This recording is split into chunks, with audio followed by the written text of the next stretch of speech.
this topic, you will learn how to validate deliveries. Now, after entering shipments in the deliveries function, the final step is to validate the shipment.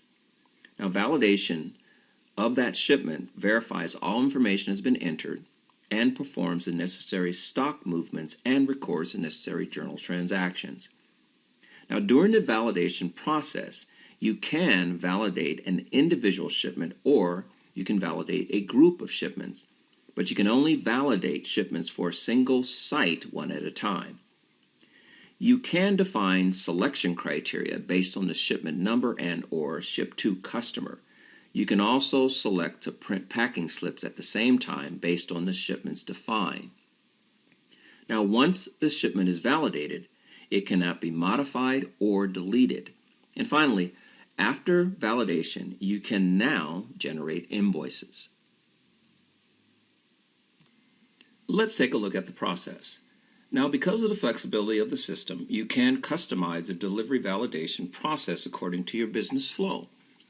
For a group of orders where picking tickets are not needed, you would use the order deliveries to not only generate deliveries, but validate at the same time. Let's go ahead and take a look. So in sales, in a deliveries block, you would select order deliveries. Now, after entering all the criteria here, you would also check the delivery validation checkbox to not only generate deliveries, but validate the deliveries at the same time. Now, if you did use picking tickets, you can generate deliveries and validate using the picking ticket deliveries function. And that's right here. After entering the criteria, you would also check the delivery validation. Now, if your deliveries are generated already with orders or picking tickets, you would use the delivery validation function. And that is right here, delivery validations.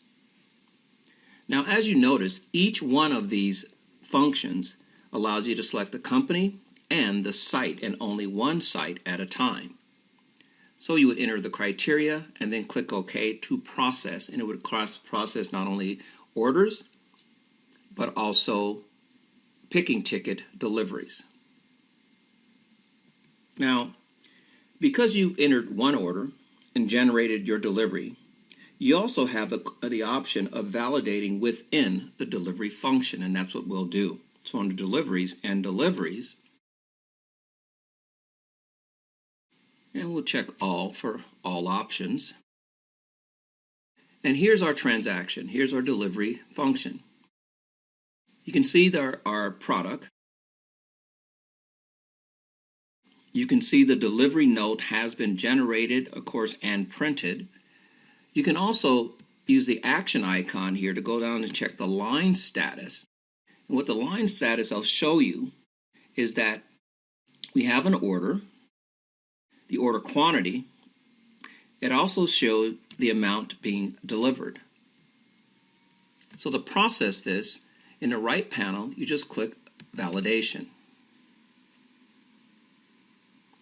After clicking Validation, we can see down at the bottom here that it is posted, which means it's validated, which also means inventory or stock has been relieved.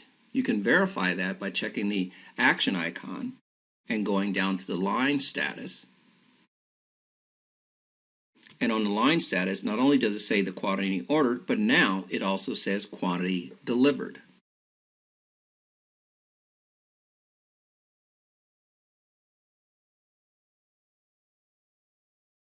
And that is the validation process. So now you know the flexibility of how to validate deliveries.